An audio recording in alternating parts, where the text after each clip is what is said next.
This is a video of my Coleman Evcon heating and air conditioning system. I have a heating problem. The heating problem has gone on for a number of years or seasons, and the original problem started out with the heater not coming on or kicking off, one of the two. I don't remember what it was now, but it would happen over and over. What I would have to do is, in order to get the heater to work, I would have to go to the thermostat, turn the thermostat down to 70, and then back up to 80 in order for it to kick off. Gray Furnace covers this problem in a way in one of his videos. So he also covers the idea that a RobertShaw may have to be replaced, and if it is replaced, by the way, there's my RobertShaw part number right there in the middle, and you'll need to know that. And you'll have to replace it, or you should replace it with a Honeywell. This right here. I got it from Amazon for $89. So the heater problem persisted over a number of years, and eventually I ended up calling a mechanic in February 2015. Oh, pardon me, that's October 2015. So that said, it is now February 2015, and I've just had it fixed by a mechanic a week or two ago in January. I don't want to gum up the conversation with that. But the first bill, look at that. I had told the mechanic that the blower motor wasn't coming on and that the heat wasn't coming on. The burner wasn't lighting up. So he conveniently made created a bill for $518 for a half horsepower blower motor, or 3¼ horsepower blower motor for $610. Anyways, I was suspicious of that, as I usually am. I paid $69 for this bid, and I wasn't happy with it. I continued on with the heater as it was, that is, kicking on and off and on as it was for that season. Probably the following season as well. Anyways, eventually the heater wouldn't come on at all. So I had the mechanic come out in 2016. I don't remember the exact circumstances.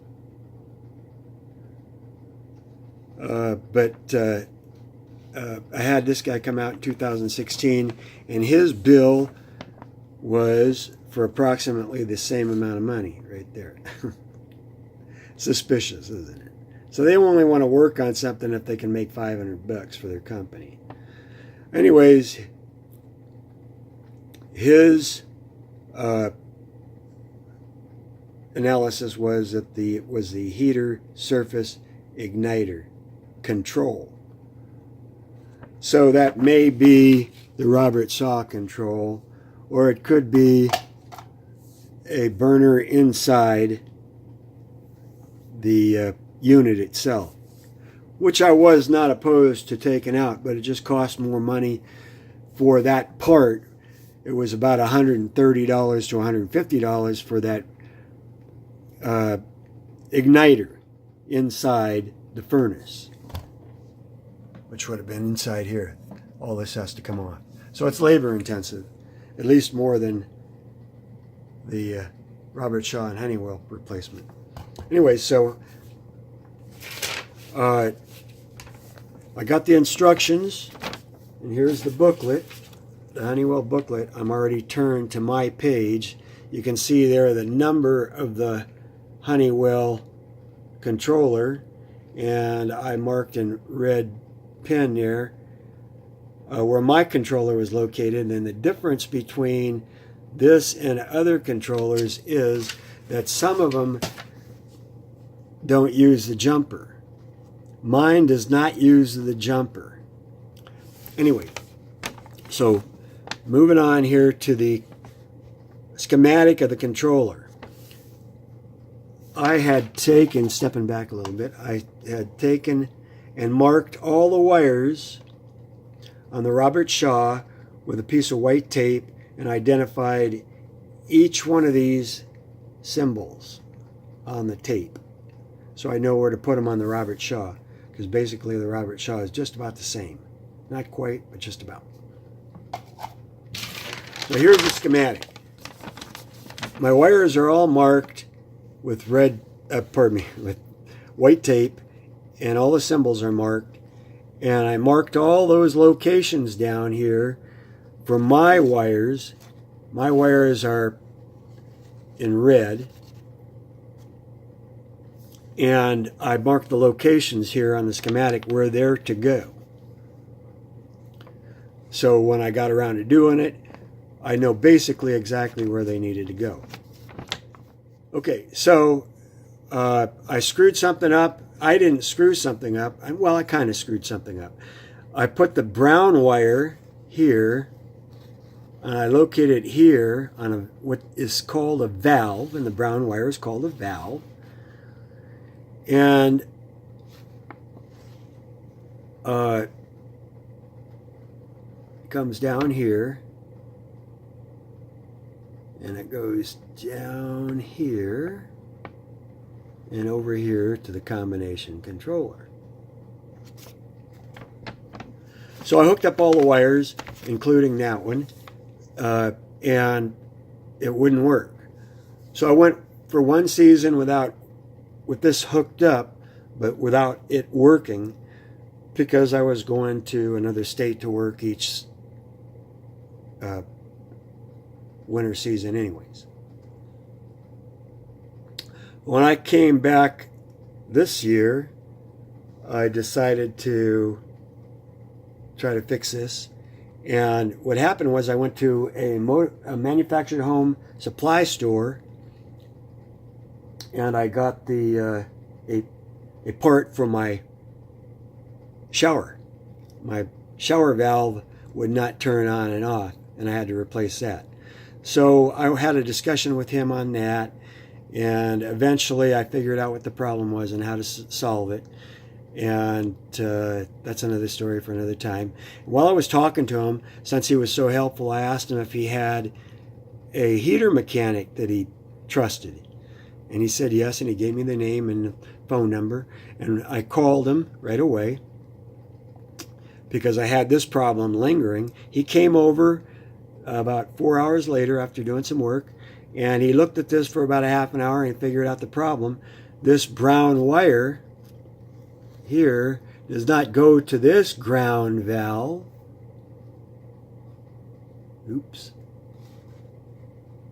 Here. It goes to this ground valve, and I circled it here. And it too goes to the combination gas controller. So it took him about 30 minutes to figure that out. Maybe not. Maybe he just sat there for 30 minutes. But anyways, he charged me $55, and I was real happy with that. I told him, no, I'm going to give you $100. Thank you very much. So we got that done. And I was very happy to not have to spend $500, and more importantly, to solve the problem myself and save the money. Anyways, he gave me one other point.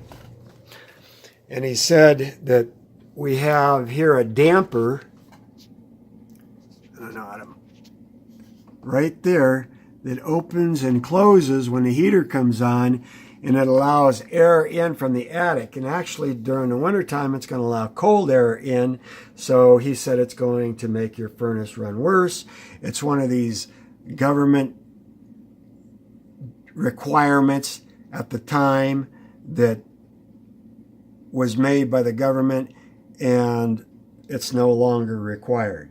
So he had me shut that off so that the cold air didn't come in and displace the hot air that was taking place in this system right here. So we got cold air coming in here, hot air in here, and the cold air is cooling down down the I don't know what you call this. It's probably a radiator. Anyways, so that was another thing that he said would save me a lot of money. Thanks a lot for solving the problem, Heater Man, and thanks a lot to Gray Furnace for his video. And here I'm going to give you a longer shot of all of this mess. Seems like a big mess, but it really isn't that big of a deal. Good luck with fixing your own heater. I do hope this was helpful. For that reason, I am posting this, and I have a little fun with it as well. Fun comes in many ways, like saving money and saving other people money. Over and out.